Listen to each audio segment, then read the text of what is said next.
Adelia Francisca. Alda Permatasari. Anissa Cahya. Aulia Putri.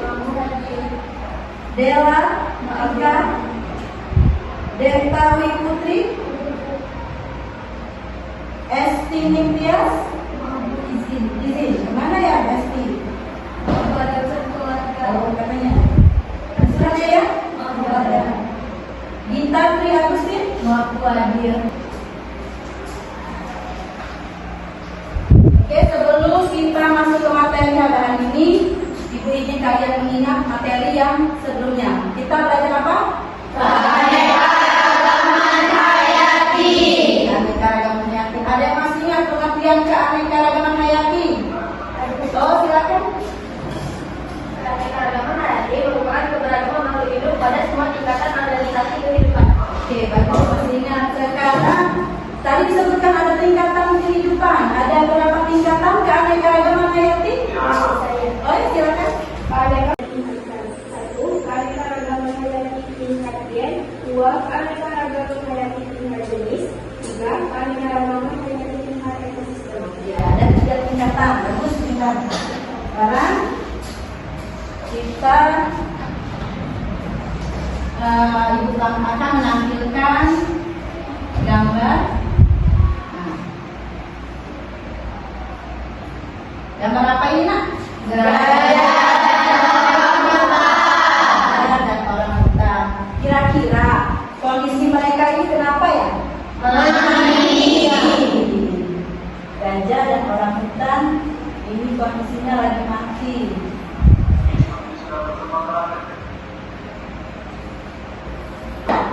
Nah, sekarang Ibu akan menyampaikan materi pada hari ini tentang keanekaragaman hayati dengan tema subtopik ancaman dan pelestarian keanekaragaman hayati. Ini disampaikan tujuan materi pembelajaran kita pada hari ini.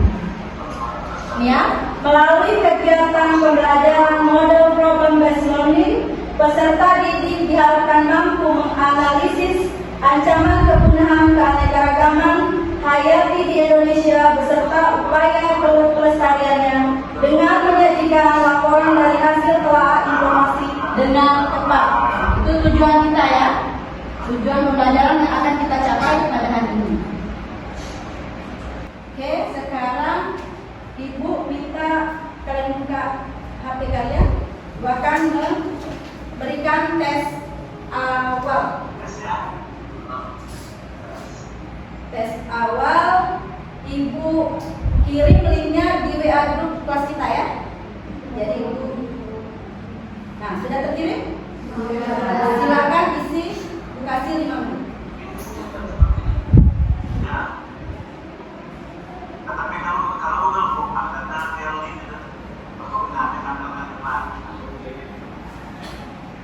Sudah terbuka?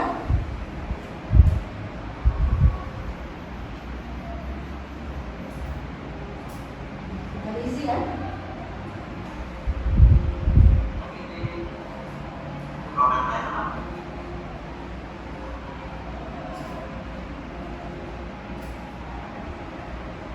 Ya.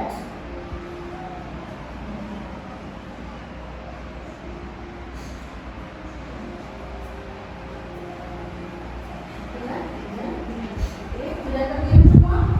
Ibu lihat di. Sudah selesai? Semua? Sudah.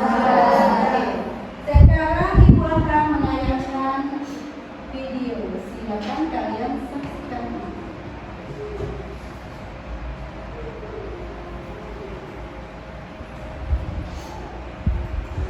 Masih bersama saya Nadine Okereza dalam Kompas Aceh. Saudara, keberadaan orangutan Sumatera mulai terancam punah di Provinsi Aceh. Penggunaan orangutan disebabkan kerusakan hutan perkebunan liar dan alih fungsi hutan menjadi lahan perkebunan. Satwa yang dilindungi negara ini mulai terancam punah. Pasalnya habitat mereka terganggu oleh aktivitas merusak hutan, perkebunan liar serta alih fungsi hutan menjadi lahan perkebunan. Dengan adanya Undang-Undang Perlindungan Satwa Nomor 5 Tahun 1999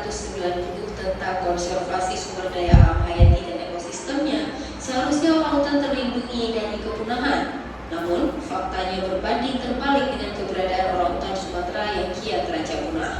Dari data International Conservation Union atau IUCN mencatat sisa orangutan Sumatera hanya berjumlah 13.400 individu.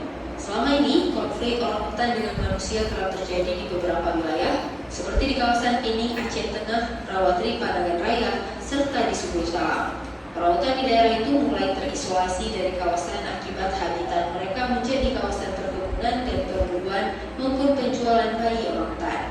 Bisa memastikan habitat satwa ini juga bisa terlindungi, salah satu dari orangutan. Beberapa kali kita akan melakukan evakuasi orangutan misalnya di wilayah Tripa, wilayah Papua. Itu kebanyakan kita bawa ke pusat reintroduksi yang ada di Aceh Besar misalnya. Dan memang kebanyakan ini orangutan yang berasal dari wilayah kampung di Aceh. Perlindungan orangutan di Aceh tidak menjadi prioritas pemerintah Aceh. Padahal, orangutan berperan penting bagi regenerasi hutan melalui buah-buahan maupun biji-biji yang mereka makan. Nova Misnianti, Kompas TV, Banda Aceh. Oke, jadi lihat videonya.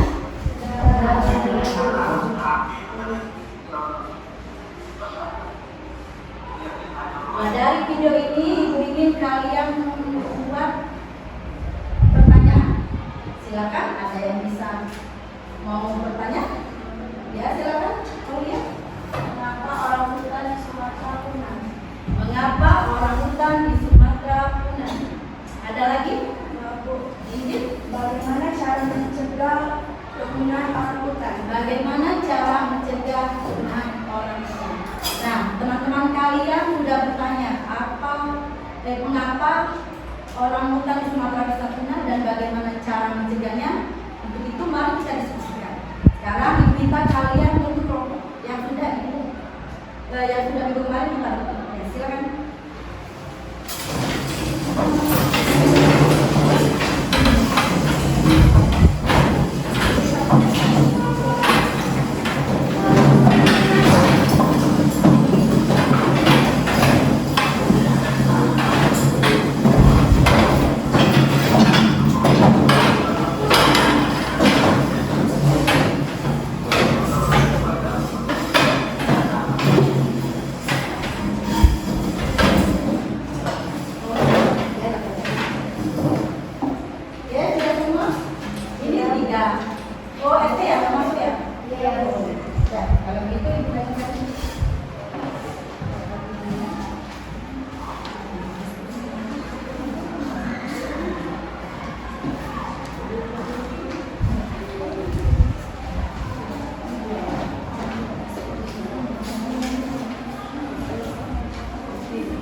LKPD sudah Ibu bagikan.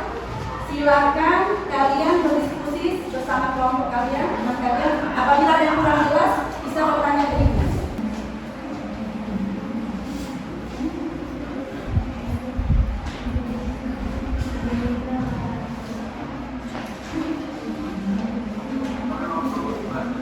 Ada itu di link juga di sana ya. Kalian bisa buka link sama link ini beritanya.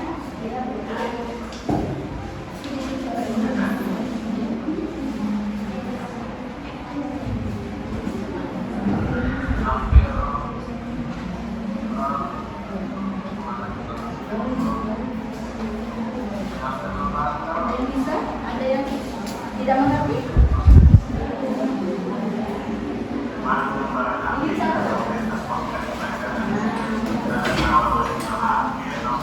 Ada yang kurang mengerti?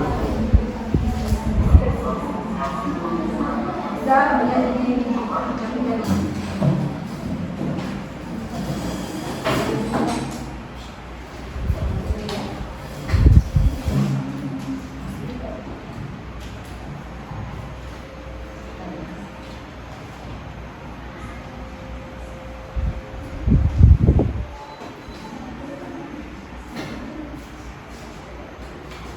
Assalamualaikum warahmatullahi wabarakatuh. Waalaikumsalam.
penyebab kepunahan orang hutan, yaitu deforestasi, penebangan hutan secara besar-besaran, perdagangan hewan ilegal, dan pemburuan liar. Yang kedua, apa dampak yang diserahkan dan kejadian tersebut? Dampak dari kejadian tersebut adalah dalam jangka waktu 1 tahun tidak ada lagi orang hutan yang dapat ditemukan di alam liar. Orang hutan hanya dapat dilihat di kebun binatang. Lalu, hipotesis dari gambar yang pertama. Apa perbedaan yang dapat ditemukan? 2 gambar berikut. Yang pertama, nomor 1 itu menunjukkan orang hutan di mana habitat mereka kering akan hilang akibat perilaku manusia. Yang kedua yaitu belajar menunjukkan bahwasannya, tapi mereka terjaga sehingga kehidupan gajah tidak terbatas. Yang kedua, apa yang dimaksud menyebabkan bahwa peristiwa tersebut terjadi? Karena berlaku secara fenomena amat keragaman hayati yang dimiliki oleh Indonesia. Padahal tampaknya pun dirasakan juga oleh manusia sendiri. Seperti ketika kita ingin melakukan hewan hanya dapat melihat tanah, tidak lagi di habitat asli.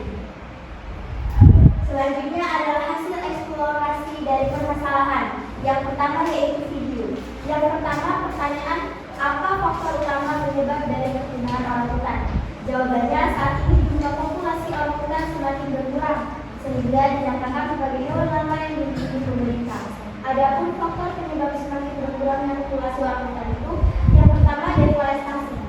Deforestasi adalah pengurangan hutan secara besar-besaran. Hutan ini dibabat antara lain untuk dijadikan lahan tanaman sawit, lahan transmigrasi dijadikan pemukiman warga, serta kebakaran hutan dan juga illegal logging. Akibatnya hutan yang menjadi rumah bagi orang hutan pun semakin habis dan mengancam keberlangsungan hidup hewan hidup. Yang kedua ada perdagangan hewan ilegal. Bayi orang hutan kerap diculik dari ibunya untuk dijual lagi sebagai hewan peliharaan. Penculikan bayi orang hutan ini umumnya melibatkan pembunuhan ibunya, sehingga setiap satu bayi orang hutan yang diculik satu ibu dewasa mati. Yang ketiga, perburuan liar. Orang hutan banyak diburu manusia karena memasuki wilayah perkebunan warga atau perusahaan dan mencuri makanannya sehingga dianggap hama oleh manusia. Selain itu, orang hutan diburu untuk diambil tengkoraknya untuk dijual dengan harga tinggi. Apabila faktor-faktor tersebut tidak ditindaklanjuti dengan serius, maka hanya dalam jangka waktu 1 tahun tidak ada lagi orang hutan yang dapat ditemukan di alam liar. Orang hutan yang tersisa hanya dapat dilihat di kebun binatang. Selanjutnya permasalahan pada gambar, yaitu apa perbedaan yang dapat ditemukan dari 2 gambar tersebut. Jawabannya, perbedaan gambar tersebut dapat kita lihat. Yang pertama pada gambar 1, banyaknya orang hutan yang tergusur dari rumahnya sendiri, yakni hutan. Akibat ulah manusia yang melakukan deforestasi, sehingga hal tersebut menjadi faktor dari penyebab kelangkaan orang hutan. Sedangkan gambar kedua memperlihatkan bahwa gajah masih dapat hidup liar di hutan dan tidak mendapatkan gangguan pergusuran dari ulah manusia. Hal tersebut dapat dibuktikan dari hasil banyaknya pohon atau tanaman hijau di sekitarnya. Yang pertama, masalahnya itu adalah apakah faktor yang menyebabkan keanekaragaman hayati, dan yang kedua, apa dampak menurunnya keanekaragaman hayati. Yang pertama adalah kerusakan dari kita sendiri. Adapun aktivitas manusia yang dapat menyebabkan keanekaragaman hayati yaitu penebangan hutan, pembunuhan liar, dan kerusakan terumbu karang.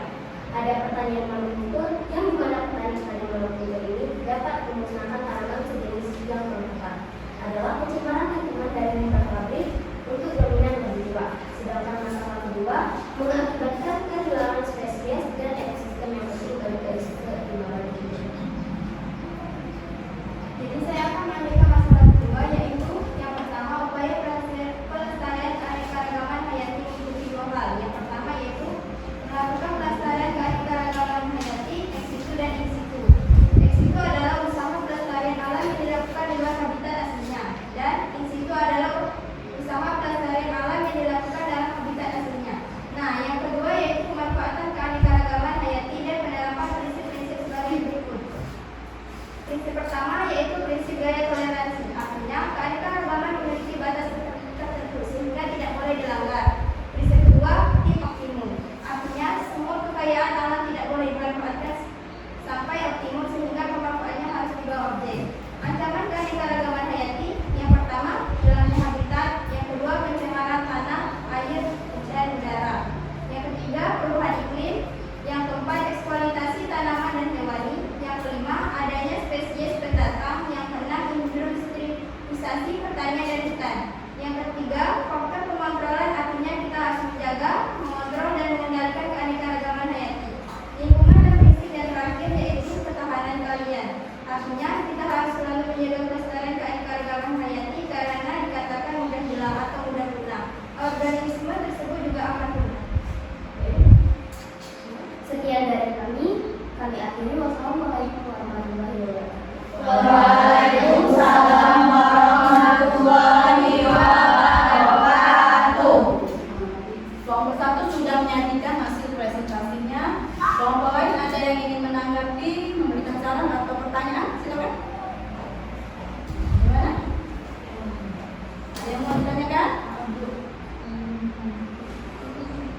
apakah boleh mengunjungi cagar alam?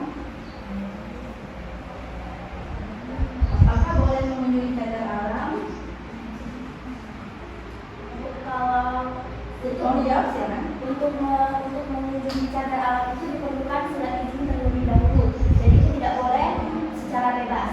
Lain halnya dengan taman nasional. Kalau taman nasional itu dibuka secara umum.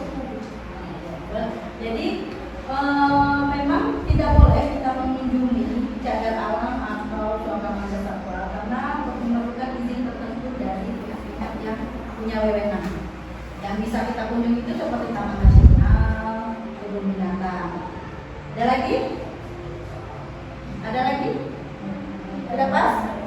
Oke, terima kasih kelompok 1. Kita berikan aplaus untuk kelompok 1.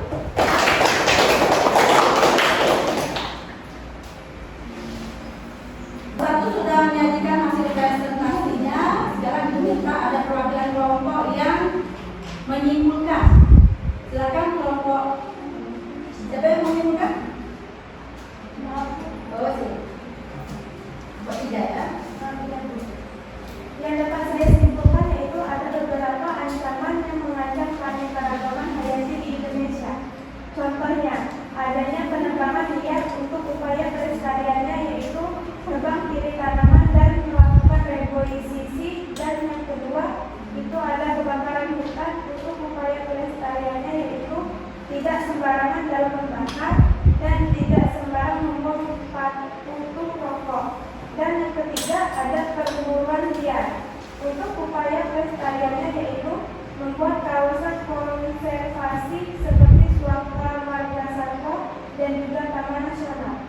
Berikan refleksi.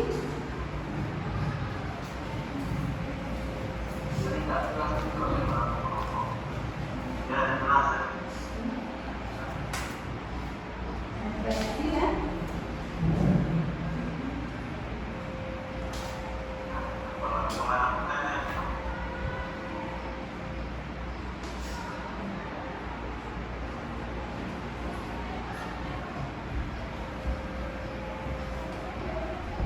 Silakan dibuka, sudah ibu kan?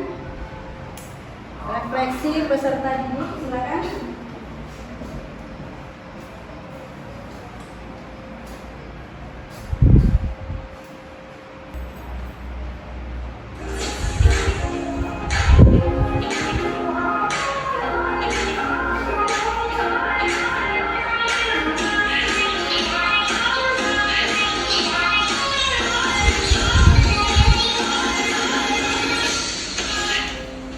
Untuk video kali ini kita akan membahas mengenai ancaman dan upaya pelestarian keanekaragaman hayati. Yang pertama itu ada ancaman keanekaragaman hayati. Yang pertama itu ada hilangnya habitat. Lahan tumbuhan dan hewan semakin sempit digunakan sebagai lahan permukiman. Kemudian yang kedua pencemaran tanah, air dan udara. Untuk pencemarannya itu adalah produk buangan yang dihasilkan oleh aktivitas manusia sehingga mengganggu keseimbangan rantai makanan dan ekosistem. Kemudian yang ketiga itu ada perubahan iklim. Pada pencemaran CO2 itu dapat menyebabkan efek rumah kaca sehingga suhu bumi meningkat dan kutub es mencair. Kemudian dengan adanya kutub es mencair ini, air laut pun menjadi naik. Dengan fenomena ini membuat perubahan struktur dan fungsi ekosistem laut. Kemudian ada eksploitasi tanaman dan hewan. Dengan adanya eksploitasi secara berlebihan ini dapat menyebabkan punahnya spesies. Kelima, adanya spesies pendatang. Masuknya spesies dari luar itu sangat membuat spesies yang lokal itu akan terancam. Karena spesies lokal itu termasuk ke dalam spesies langka. Kemudian yang keenam, industrialisasi pertanian yang hutan. Contohnya terhadap pertanian monokultur yang menurunkan keanekaragaman tingkat spesies. Adapun kepunaan flora dan fauna, jenis flora dan fauna yang cepat punah itu flora dan fauna memiliki kekhususan tinggi, flora dan fauna memiliki nilai komersial, kemudian flora dan fauna yang membutuhkan daerah luas untuk bertahan hidup. Ya, di sini beberapa contoh jenis fauna yang terancam punah dan langka itu ada badak. Di Pulau Jawa, Pulau Kalimantan, dan Pulau Sumatera, badak ini keadaannya sudah semakin langka atau terancam punah. Kemudian pada saja, yaitu di Pulau Jawa, Sumatera, dan Kalimantan juga sama, terancam punah dan semakin lama. Untuk upaya pelestarian keanekaragaman hayati itu ada pelestarian in situ. Yang pertama, di mana pelestarian in situ itu berasal dari habitat aslinya. Contohnya itu ada suaka marga satwa di Pulau Komodo. Suaka marga satwa merupakan wilayah yang digunakan untuk melindungi satwa yang terancam punah. Kemudian ada cagar alam, tentunya cagar alam Krakatau. Cagar alam itu merupakan wilayah yang terdapat tumbuhan hewan atau ekosistem khas yang berkembang secara alami. Kemudian yang ketiga itu ada Taman Nasional, contohnya Taman Nasional Baluran. Taman Nasional merupakan kawasan terhadap tumbuhan, hewan, dan ekosistem yang khas. Ini sama seperti cagar alam, tetapi Taman Nasional itu dapat dikunjungi untuk sesuai mengadakan penelitian, kemudian pendidikan dan rekreasi. Kemudian ada pelestarian di situ, pelestarian yang di luar habitat aslinya. Contohnya itu di Kebun Raya Bogor, Taman Safari, Mini Bali, kemudian Kebun Binatang Bandung. Demikian video pembahasan mengenai ancaman dan serta upaya pelestarian keanekaragaman hayati di Indonesia. Terima kasih. Tadi video sedikit tentang ancaman dan cara mencegah atau melestarikan keragaman hayati di Indonesia. Jadi ancamannya itu ada apa saja tadi? Ancaman pembunuhan pertama ada hilangnya habitat. Kedua adanya apa lagi? Pencemaran tanah, air, dan udara. Lalu yang ketiga perubahan iklim. Keempat eksploitasi tanaman dan hewan. Kelima adanya spesies pendatang. Dan ada spesies baru. Nah, spesies yang lama ini tergusur atau menjadi langka, ya, itu menjadi sebuah ancaman. Apalagi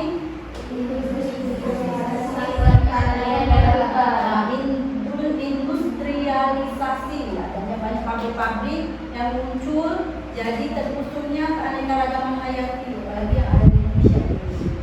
Itu ancaman. Untuk meminimalisir ancaman tadi, kita mengadakan upaya yang namanya pelestarian. Apa saja yang dapat kita lakukan untuk melestarikan keanekaragaman hayati di Indonesia ini? Apa saja? Pertama, ada pelestarian secara apa nak? In situ. Coba Alda, in situ itu apa? In situ adalah upaya pelestarian yang dilakukan di habitat aslinya. Dari habitat aslinya. Contoh dari pelestarian di situ. Coba, contoh dari pelestarian di situ. Tadi di video, coba pelestarian di situ. Adanya suaka marga. Terus ada lalu ada Taman Nasional. Oke, lalu ya itu di situ itu dihabitasinya. Kalau ex situ yang bisa pelestarian keanekaragaman hayati yang bukan habitat aslinya tapi dibuat semirip mungkin dengan habitat aslinya. Contohnya apa? Contohnya ininya tempat. Contohnya apa yang sering kita kunjungi? Contohnya Taman Nasional. Terus Taman Safari. Sekarang seperti teman kalian tadi bertanya, bisakah dikunjungi tadi? Bisakah dikunjungi suaka marga satwa atau cagar alam? Tepuk 1, tepuk 2, tepuk 3, tepuk 4, tepuk 5, tepuk kan sendiri ya. Kalau tepuk 5 3 kali.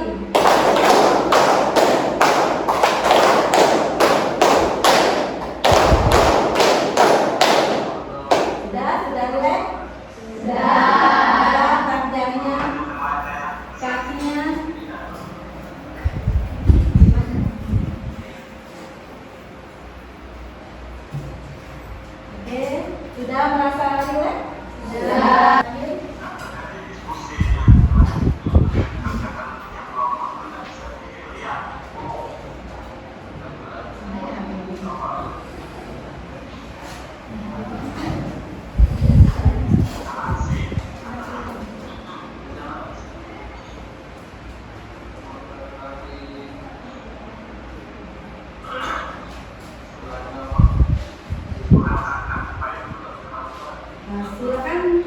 dijawab? Oke, tampilkan di sini. Siapa yang bisa jawab? Mbak Abdullah.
Sudah memahami, sudah kalian berdiskusi, sudah kalian memberikan paparan, dan sudah memberikan paparan, kesimpulan. Baiklah, sekarang